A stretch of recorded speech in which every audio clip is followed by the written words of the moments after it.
Boa noite a todos. Então vamos fazer assim, né? O Coelho falou, o palestrante de hoje, na verdade vamos bater um papo, hein? Vamos conversar, vamos fazer uma coisa mais dinâmica, vamos brincar um pouquinho para tentar entender o que significa esse hospital de almas ou escola moral. Na verdade, né, nós vamos chegar no final da palestra ou da conversa com essa resposta definida. Cada um vai tirar a sua conclusão, mas a gente precisa entender o que nós viemos buscar aqui na Casa Espírita. Esse é o objetivo da nossa conversa. O que eu procuro? Quando eu entro ali naquela porta, o que eu busco? A solução dos meus problemas? Eu venho buscar conhecimento? É por isso desse tema. Foi montado pensando nisso. Eu estou nessa casa há 4 anos. Trabalhamos, eu, minha família, em outra casa 20 anos, mais ou menos, né? E lá minha esposa às vezes falava assim, será que a gente não tem que aprender um pouco mais?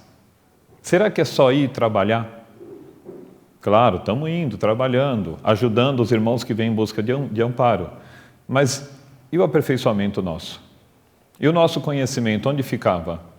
Quando ela comentava isso, eu achava um pouco de implicância assim, com a forma que a casa tratava, faziam as sessões. Hoje eu percebo que fez muita falta o conhecimento. Nós ajudamos muitas pessoas, inclusive nós, porque nós chegamos nessa casa em busca de auxílio nosso. Mas depois a gente achou que a gente estava ajudando todo mundo. Mas no fundo faltava alguma coisa. E aí nós fomos aprendendo. Graças a Deus eu cheguei aqui. Foi muito útil esses 20 anos que nós passamos na outra casa, mas a gente tem que olhar para frente, a gente tem que continuar a nossa jornada. E essa jornada criou essa palestra para que a gente entenda, hospital ou escola, o que a gente veio buscar. O conteúdo que tem aqui é do Evangelho segundo o Espiritismo, que Kardec nos trouxe. Então, tudo que eu for lendo lá, foi Kardec que nos trouxe, tá certo? Então, Jesus, ele deixa assim essa frase para nós, em qualquer lugar em que se encontrem 2 ou 3 pessoas reunidas em meu nome, aí eu estarei no meio delas. Evangelho segundo o Espiritismo. Só que Jesus, o Kardec, ele explica algumas coisas sobre essa frase de Jesus, porque ela não pode ser assim ao léu. E aí ele dá uma explicação para nós. Estar reunidos em nome de Jesus não quer dizer que basta estar reunidos materialmente, mas de estar espiritualmente, pela comunhão de intenções e de pensamentos para o bem. Então não basta, né, que a gente venha até aqui, apenas com o corpo presente, mas que o nosso pensamento ficou lá, nos nossos problemas, na novela das 6 que eu perdi hoje. Não pode ficar pensando no jogo que vai ter na quarta-feira, né, Henrique, depois da palestra. Infelizmente, porque a gente tem que chegar aqui na casa, ou na igreja, na católica, na evangélica, nós entramos na igreja, nós temos que entrar de corpo e alma. Não basta que a gente chegue lá e sente, e fique lá e depois chega em casa e fala, eu fui na igreja hoje, fiz a minha parte, eu fui no centro, mas não é isso. Então a gente precisa estar materialmente, mas também espiritualmente, com pensamento lá. Então Jesus se encontra no meio da assembleia, ele ou os espíritos puros que o representam. Então, estarmos reunidos aqui apenas materialmente não garante nada. Mas se 2 ou 3 pessoas estiverem reunidas realmente com os pensamentos no bem, Jesus lá estará ou os espíritos puros que o representam. Se as pessoas reunidas não estão movidas por um sentimento de benevolência mútua, que se elas mesmas se veem mal, com ódio, inveja ou ciúme, as correntes fluídicas dos seus pensamentos se repelem, em lugar de se unirem por um comum impulso de simpatia. Então já pensou, né? Nós chegamos aqui na casa, aí eu tenho uma inveja do Edgar. O Edgar para mim não desce.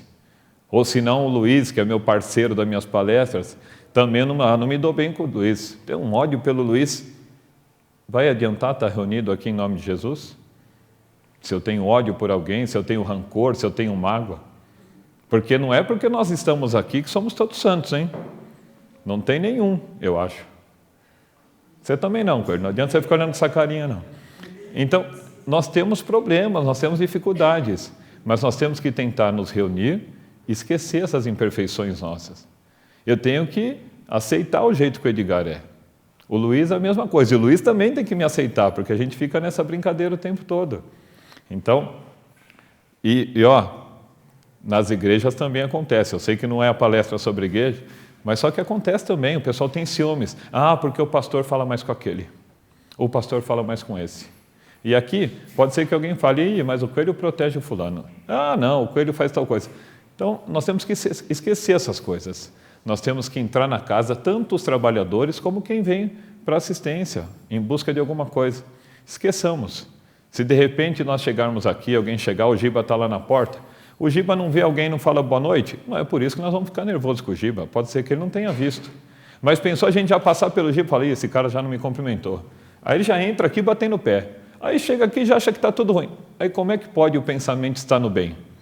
Aí o nosso pensamento começa a fugir demais. Então vamos lá, continuar em Kardec. Então elas não estão reunidas em nome de Jesus. Jesus não é senão o pretexto da reunião e não o verdadeiro motivo. Pode até estar dizendo, que está reunido em nome de Jesus, mas não é realmente, Não é de coração. Vamos fazer um comparativo aqui com uma coisa que quase ninguém gosta. Se aqui fosse passar agora uma partida de futebol, todos vieram para ver a partida de futebol, o motivo seria o mesmo. Mas aí ia estar jogando Corinthians e qualquer time. Uma boa parte dos corintianos ia torcer para o Corinthians. O restante ia torcer contra. Algumas pessoas iam falar, eu fui lá, mas está passando um jogo de futebol, eu não vou assistir.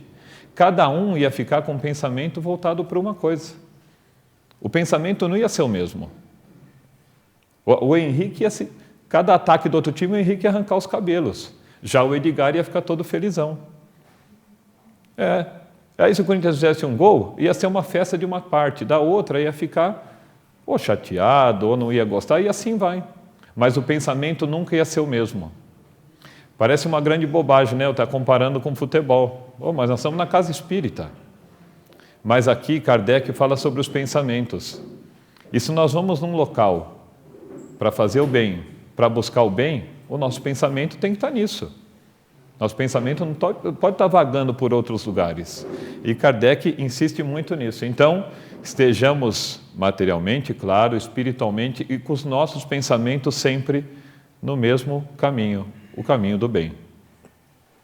Não é, pois, a simultaneidade das palavras, dos cânticos ou dos atos exteriores que constitui a reunião em nome de Jesus, mas a comunhão de pensamentos, conforme o espírito de caridade personificado em Jesus. Então, o que Kardec quer dizer é que nós poderíamos ficar 1 hora, todos juntos, fazendo o Pai Nosso. Vamos intercalar para não ficar muito. Um Pai Nosso, uma Ave Maria, um Pai Nosso, uma Ave Maria. Será que no terceiro Pai Nosso, nosso pensamento estaria no mesmo lugar? Ou a gente estaria repetindo, sem mais, nem está pensando no que está fazendo? Então não adianta, tem gente que faz vigília, fica a noite inteira repetindo a mesma oração o tempo todinho. Se os espíritos escutassem como nós pelo ouvido, eles chegariam 1 hora e falar, para com essa oração que está me atormentando. Os evangelhos, que eles me perdoem, mas algumas igrejas acham que Jesus e que Deus é surdo, porque eles gritam, rezam e... Será que precisa? Se eu só preciso do meu pensamento para me ligar a Deus? Ou eu preciso gritar para que Deus me ouça?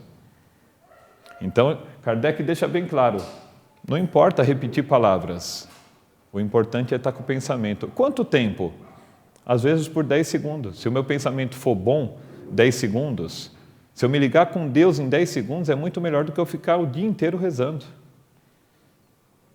Minha mãe, pena que ela não está aqui, vou aproveitar para falar mal dela. Ela participou de um terço lá com as amigas do prédio. Chamaram, ela foi. Eu vou lá, que mal vai ter em fazer oração? Só que ela falou, na segunda Ave Maria eu já nem sabia mais onde eu estava. E as pessoas que estavam falando Ave Maria do meu lado também já não sabiam. Já estava uma pensando no café que ia sair logo. A outra estava pensando na janta que tinha que fazer, porque era pertinho da janta.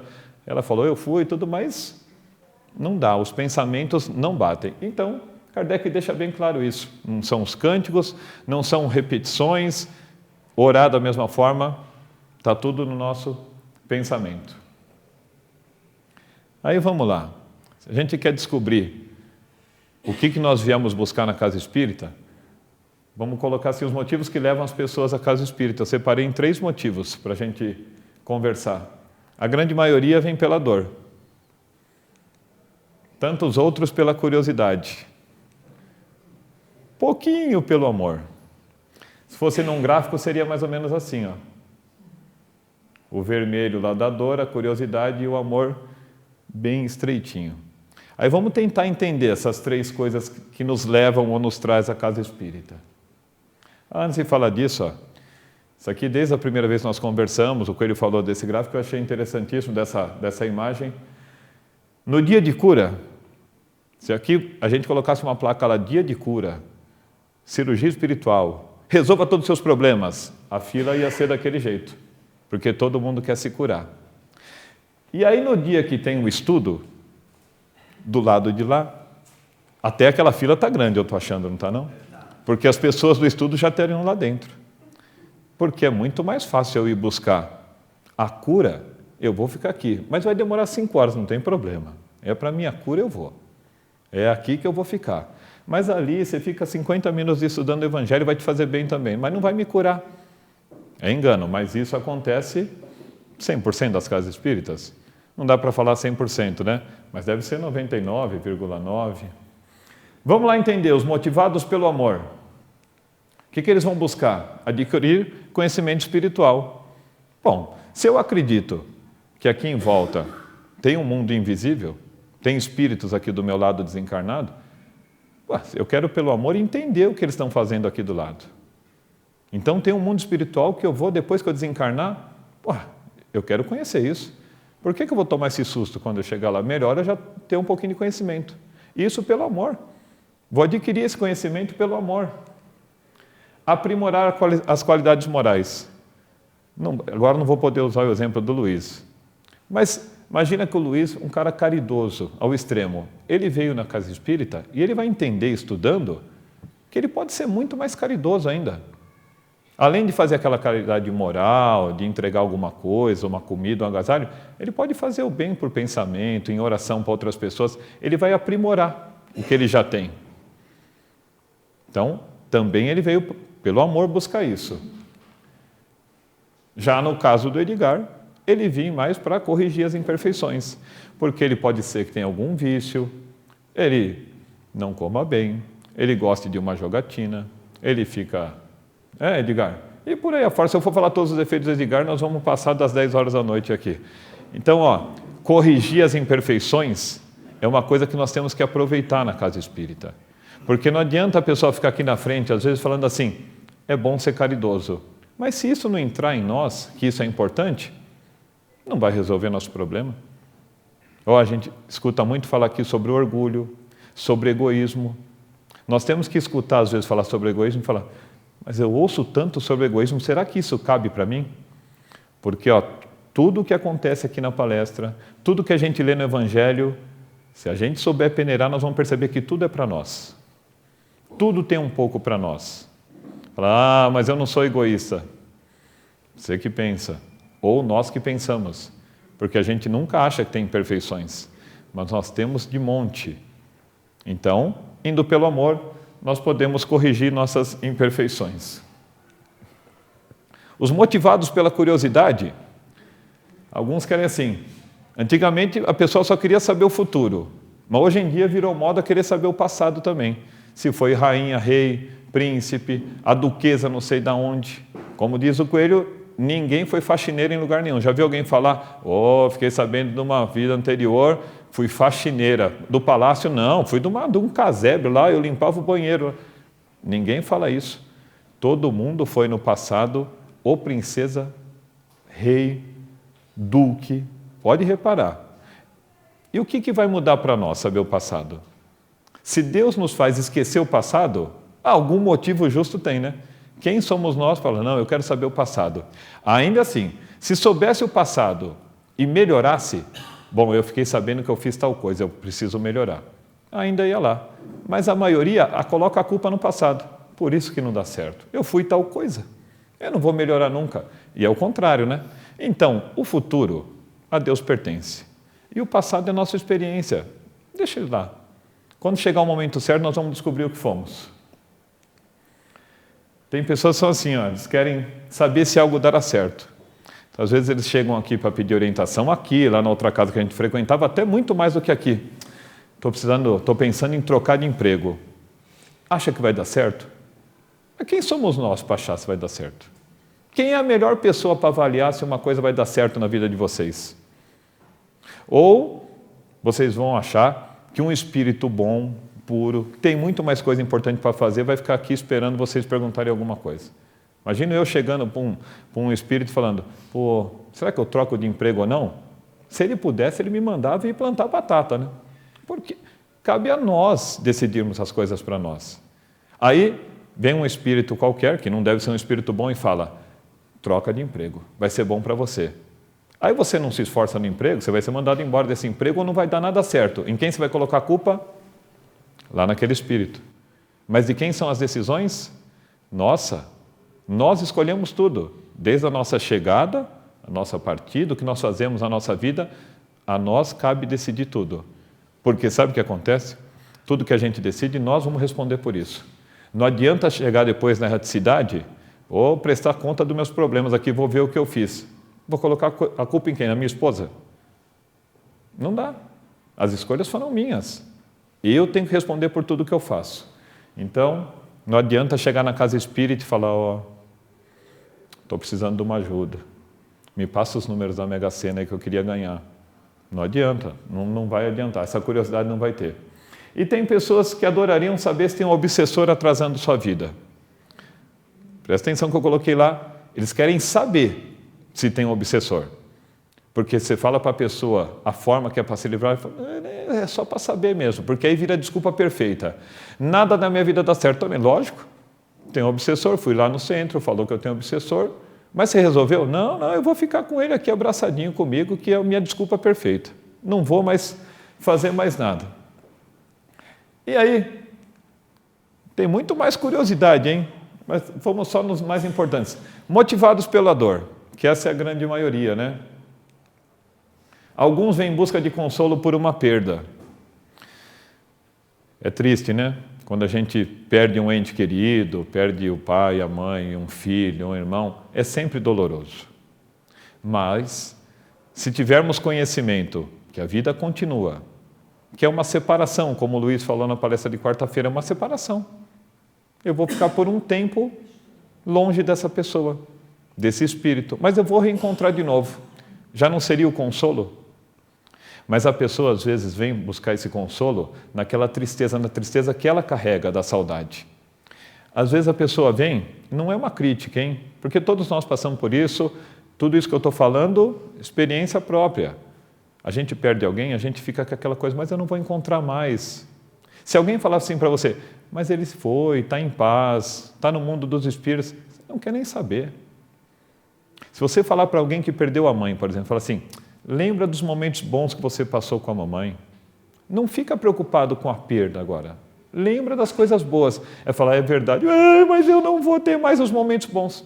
Mas você viveu momentos bons. Então curta na tua memória os momentos bons.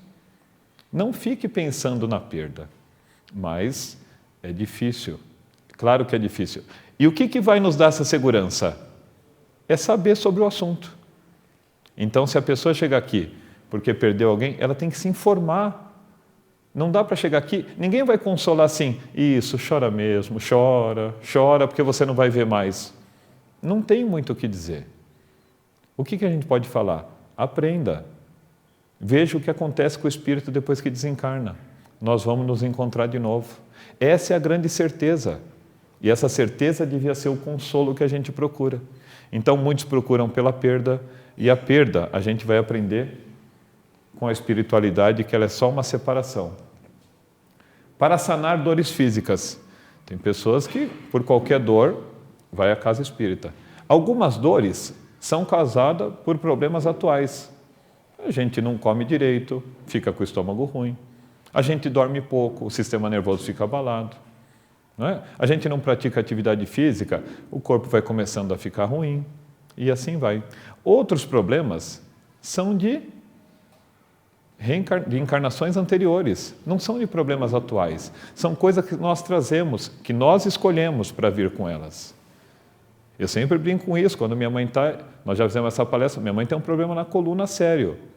E ela já chegou à conclusão dela que esse problema é anterior.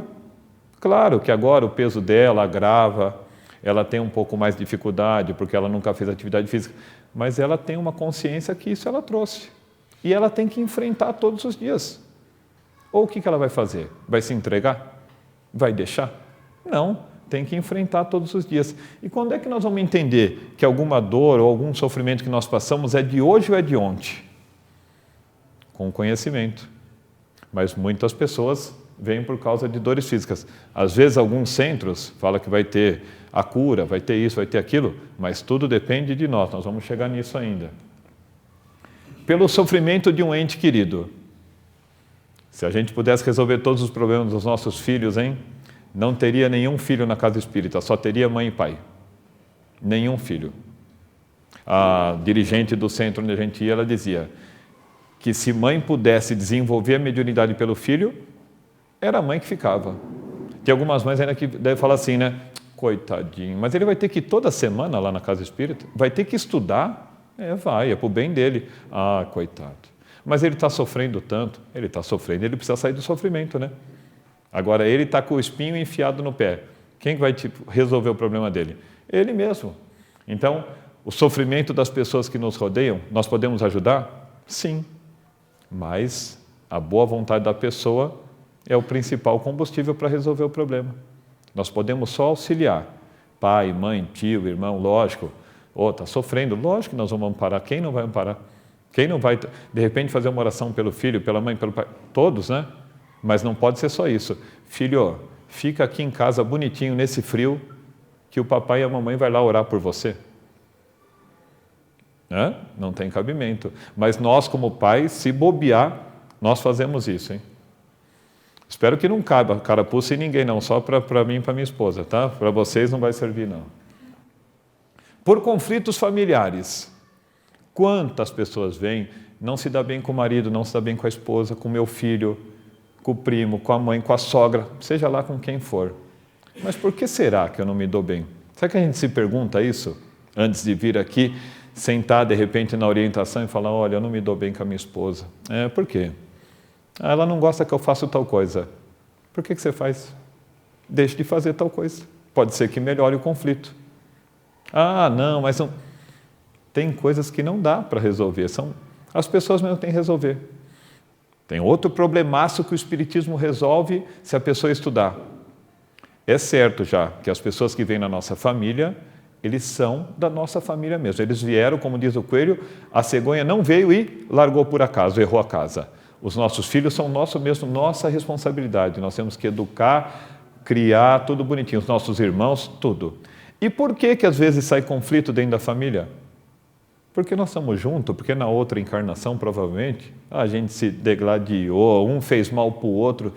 Quantas coisas a gente pode ter feito de mal para alguém que está dentro da nossa casa? Mas por que será? Eu sou tão bonzinho com ele, mas eu não me dou.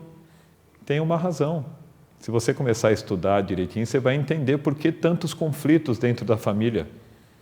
Porque a gente imagina que as famílias seria aquele mar de rosa, né? Eu escolhi o coelho para ser meu irmão, que alegria! Mas o que será que o coelho fez para mim na outra encarnação?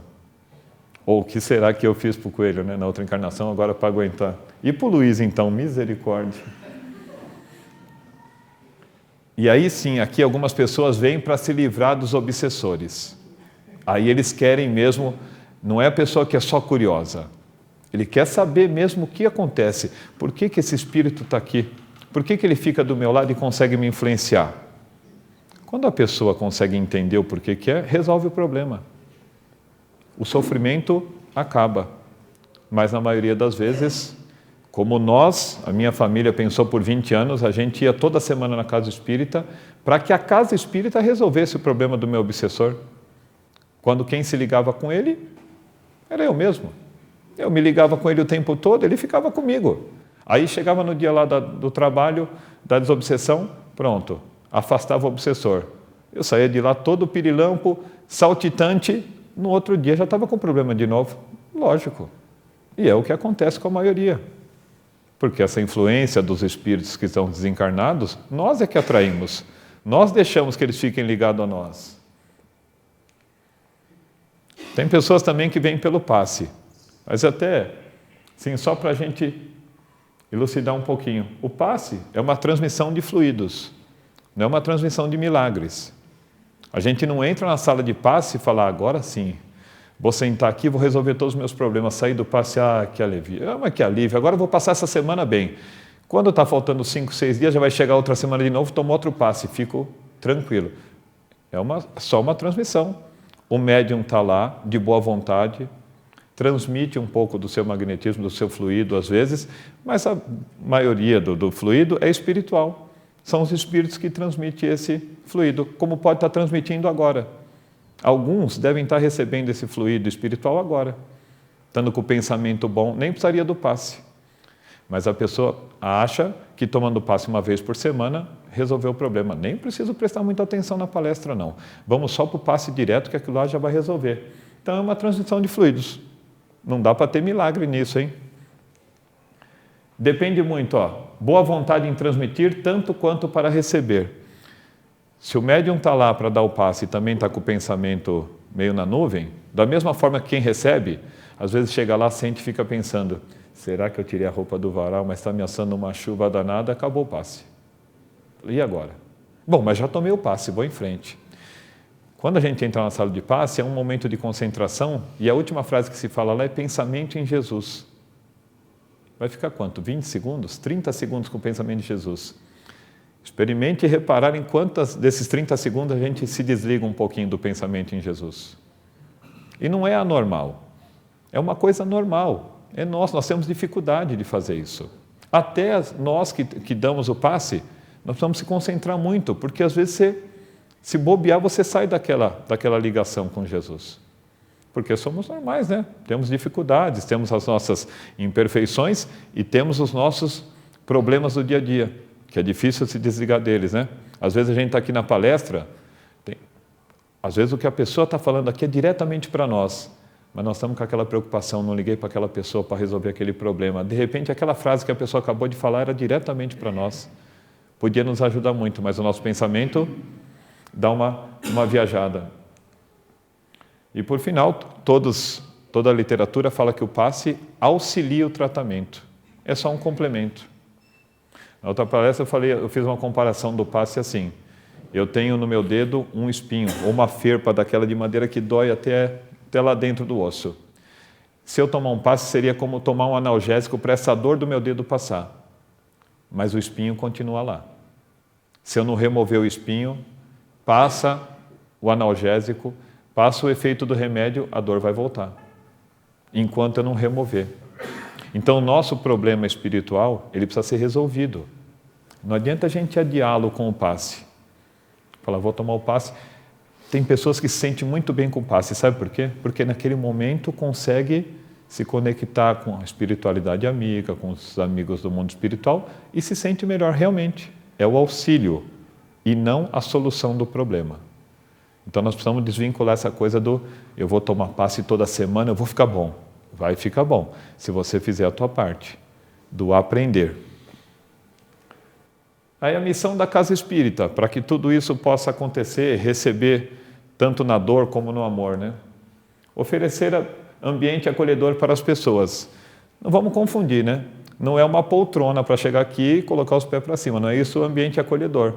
Mas é um ambiente que quando a pessoa passa lá pela portaria, ali pela recepção, a Marilda que vai estar lá, vai falar boa noite, seja bem-vindo, conhece a casa, tentar acolher a pessoa. Porque se a maioria chega pela dor, já deve chegar na casa espírita meio tremendo.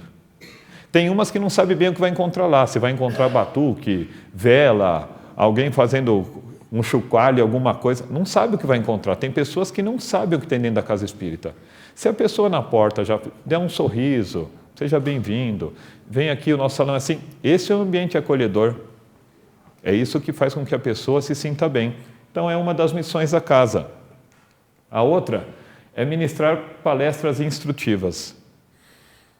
Falei na outra palestra que eu fiz de quarta-feira sobre isso, vou falar. Eu posso falar de carteirinha sobre isso. Tem palestra que eu estou sentado aí e me sinto incomodado, eu tenho dificuldade para ficar. Não tenho vergonha de falar para vocês, porque sou igual a vocês, provavelmente, tem palestra que me cansa. Eu acho que o assunto, como pode estar sendo agora, eu estou falando aqui, alguém falando, mas quanta bobagem, misericórdia, ajuda essa pessoa. Mas aquela pessoa que está lá na frente falando, alguma coisa que ele falar tem que servir para nós. E se nada servir, vamos imaginar que eu fique aqui falando 40 minutos e nada serviu. Treinem a paciência de vocês durante esse período. Treine a paciência pensando assim, eu não vou levantar lá e estrangular esse palestrante, porque eu não aguento mais ele falar. Quando ele passar aqui do meu lado, eu vou chutar o pé dele para ele cair. Treinem a paciência. Se tudo que ele falou então não serviu de nada, nada, só falou bobagem, eu vou então treinar minha paciência. Eu consegui ficar 40 minutos escutando ele falar e não mudei meu sistema nervoso ficou intacto. Eu vou chegar lá no passo, vou tomar o passo normalmente. Porque a palestra é a parte que vai fortalecer esse conhecimento. É daqui, por exemplo, eu estou falando o que tem no Evangelho. Pode ser que algum de vocês vai chegar e vai querer ler essas coisas para ver se estava escrito mesmo no Evangelho. E aí vocês vão ver que vai estar lá mesmo. E de repente vai ler mais uma folha, falar, olha só, tem mais uma coisa aqui falando sobre o perdão, sobre a caridade, e assim vai, é assim que nós vamos aprendendo.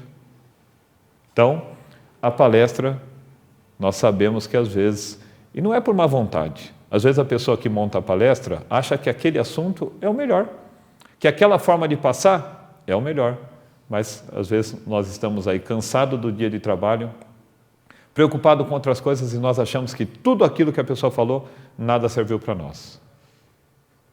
Treinemos a nossa paciência quando isso acontecer, igual vocês estão treinando agora a paciência. Estimular os estudos, isso tem que ser uma função da casa espírita. A casa não pode ficar falando assim, você vai melhorar, fica tranquilo que nós vamos resolver teu problema. Não. Estuda, adquira conhecimento você. Você vai entender sozinho como se livrar do obsessor.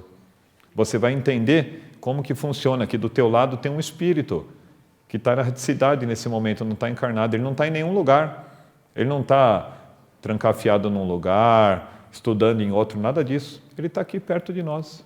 E nós temos que aprender isso. E a casa espírita precisa estimular. E orientar com amor. Essa parte do orientar com amor, se a maioria vem pela dor, precisa sair daqui com um consolo qualquer. Mas ninguém vai iludir vocês. A casa que ilude vocês de alguma forma, não se preocupe, é bobagem. Se a casa não falar para vocês, estuda, aqui nas orientações vai ser sempre assim, você precisa fazer a sua parte, manter seu equilíbrio, não ficar nervoso, faça mais oração. É a tua parte. Mas o orientador vai tentar falar isso com amor. Vai tentar explicar isso para que realmente entre em nós a necessidade que nós temos de fazer a nossa parte. Então, a casa espírita, essas são as funções, e não de salvar ninguém. Não de resolver problema, mas de auxiliar a resolvê-los. Mudanças necessárias. Nós vamos chegar na casa, às vezes pela dor, às vezes pelo amor, mas nós precisamos mudar algumas coisas. Nós não podemos deixar assim, que a nossa vida fique. A ida na casa espírita não pode se resumir em lamentar, pedir e tomar passes. Não pode. Nós temos que chegar num momento e falar, eu preciso parar de lamentar. E se eu tiver que pedir alguma coisa, eu vou pedir para Deus, me dê força. Me dê paciência para que eu consiga resolver o meu problema. E parar de pedir, preciso parar de brigar com a minha mulher. Então pare de brigar. Não, mas o meu emprego não dá, o meu emprego é terrível, eu não estou aguentando mais. Então muda de emprego. Transforme a sua forma de pedir. Pare com essa coisa de só pedir para que resolva o problema. Peça sabedoria. Na hora da oração, Deus, me dê força. Mas abra essa cabeça dura minha aqui para que resolva meus problemas, eu consiga resolver meus problemas. Que eu tenha força para perdoar o que o meu irmão fizer contra mim. Porque senão a gente fica com aquela coisa martelando na nossa cabeça sempre, que basta eu lamento, peço e tomo passe. Não pode, a gente precisa mudar. Eu acompanhei com a minha esposa algumas reuniões do Vigilantes do Peso. E lá é um lugar que a gente pode comparar com isso. Tem pessoas que precisam perder peso. Vão no Vigilantes. Muito legal. Aconselho vocês irem, que é um negócio muito legal. Se assiste a palestra, a pessoa instrui sobre o que deve fazer, o que não pode comer, dá dicas do que comer, a pessoa sai de lá feliz. Mas se ela chegar no outro dia e comer uma picanha, do que resolveu ter todo aquele conhecimento? Se a pessoa não mudar o hábito, não mudar o seu jeito de viver, aquilo lá não vai fazer efeito nunca. Porque também lá no Vigilantes eles ensinam isso, que eu acho que cabe bem na doutrina. Não tem remédio que resolva o problema, que emagreça. Não tem milagre. O milagre é comer bem, melhorar a dieta. Essa reeducação alimentar. Pronto, resolveu o problema. Mas volta aquela imagem lá da casa espírita, do estudo e do dia da cura.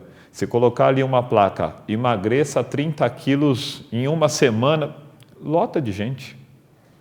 Agora fala para a pessoa que ela precisa ficar um ano mudando todo o hábito alimentar que ela tinha.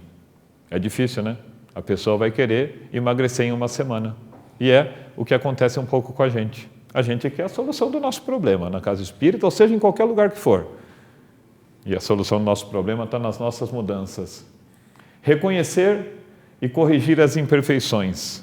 Essa é a mudança essencial. A primeira palestra que eu fiz aqui foi sobre perdão, porque é a minha maior dificuldade. Eu vou galgando os meus degraus, eu acho que eu já melhorei muito. Mas ainda, se a pessoa der uma pisada meio torta no meu pé, aquilo ainda me deixa problemático. Do dia que eu fiz a primeira palestra para hoje, eu já posso falar que eu melhorei. Mas eu estou nesse processo. De vez em quando eu escapo, às vezes acontece alguma coisa e falo, vixe, Maria, nem quero falar com essa pessoa mais, eu não quero. Depois eu vou caindo na real. Eu estou melhorando, mas estou longe ainda de chegar na perfeição. Eu estou bem perto da imperfeição, que estou corrigindo. Então convido a vocês, identifique as imperfeições que vocês têm e tente corrigi-las. Esse é o primeiro passo de uma mudança mesmo, uma mudança boa para nós, é corrigir nossas imperfeições. E para concluir, se é hospital ou escola, fica por conta de vocês, mas eu fiz uma conclusão assim, é natural procurar a casa espírita pela dor, é natural, nós temos problemas, eu vou tentar um socorro, seja onde for. Agora eu não posso achar que o centro, que a casa espírita é um hospital sempre. E antes que o coelho me mate depois no final, esse hospital não é o hospital que a gente vai imaginar aqui o médico chegando com uma maca, passando uma luz, assim, estilo filme de ficção. Não é isso. É o hospital que socorre a alma. Eu cheguei aqui com uma dificuldade e quero que o hospital me socorra. Então, chegar na casa espírita pela dor, tudo bem. Se manter 20 anos na casa espírita achando que aquilo é um hospital a vida toda, que nós vamos ser pacientes a vida toda, isso a gente precisa evitar. Então, a casa espírita é sim um hospital de almas, porque ele nos socorre no momento do sofrimento. Mas o melhor tratamento para os nossos males é o aprendizado. Então, a casa espírita também é uma escola. É a nossa escola moral, que nos fortalece, que corrige a imperfeição, que nos elucida sobre esse mundo invisível que eu não vejo. Eu sinto, mas não vejo. Mas ele existe, e eu preciso aprender sobre ele. E nessa balança que fica entre hospital e escola, cabe a cada um, quando entrar pela porta da casa espírita, se entrou como um hospital, mas que um dia ela vire a escola. E que nós deixemos de ser paciente, porque a gente só pode ser paciente enquanto a gente tem os males. Mas depois disso, escola. Sejamos alunos da vida. Muito obrigado a todos.